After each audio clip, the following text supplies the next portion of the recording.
Recommandations au peuple congolais. Les élections nous donnent le pouvoir de renouveler la confiance aux animateurs des institutions qui ont bien servi le pays, mais aussi de sanctionner tous ceux qui ont mal géré en servant leurs propres intérêts. Face aux nouveaux candidats, privilégions les critères objectifs de compétence et de probité morale.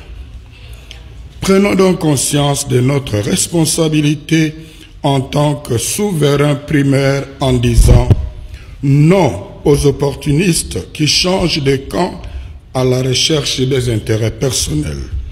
Non à ceux qui prennent comme suppléants les membres de leur famille. Non à ceux qui postulent à tous les niveaux. Non aux tribalistes et aux népotistes. Non à l'achat de conscience.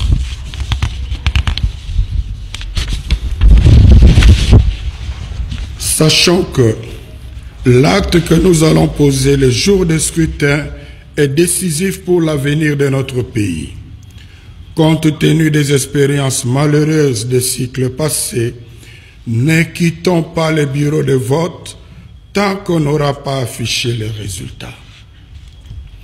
Avec l'affichage des résultats au niveau des bureaux de vote, nous aurons déjà une idée claire des gagnants.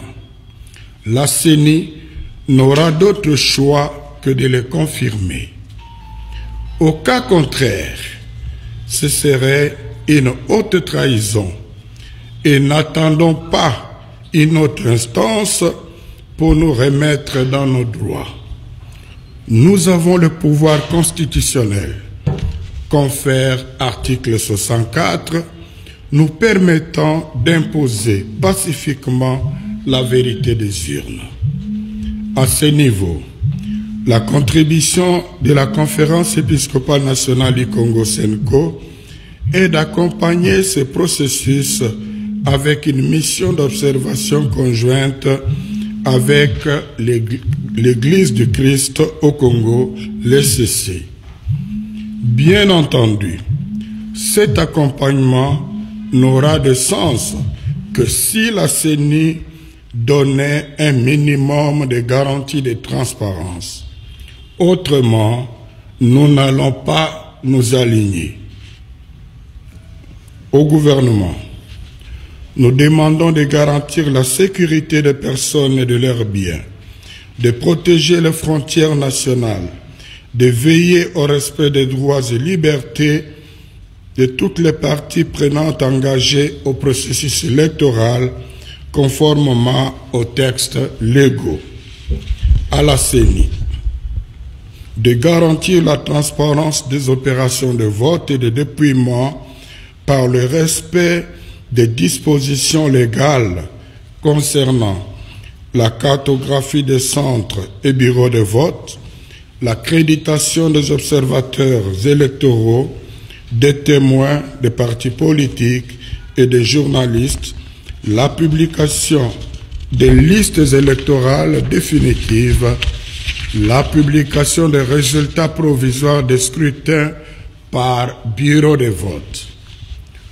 Aux cours et tribunaux, nous exigeons le respect de l'innovation introduite dans la loi électorale qui dispose que les juges recourent aux procès-verbaux et fiches des résultats des bureaux de vote et de dépouillement mis à leur disposition par la CENI pour départager les candidats lors d'éventuels contentieux électoraux. Aux partis et regroupements politiques, il incombe de préparer correctement leurs témoins, de les déployer dans le bureau de vote et de dépouillement afin de ne pas se présenter aux contentieux électoraux avec des résultats sans soubassement. Conclusion. Pour des élections crédibles, peuple congolais, réveille-toi de ton sommeil, car Il est temps que nous choisissions nous-mêmes nos dirigeants, que personne n'achète ni ne corrompe notre conscience. À 6 mois des échéances électorales, nous nous invitons à la vigilance sur le processus électoral. Ayant été abusés aux élections de 2018, nous devons en tirer des enseignements et nous comporter de façon conséquente pour que désormais les institutions à mandat électif de notre pays soient dirigées par des personnes réellement élues.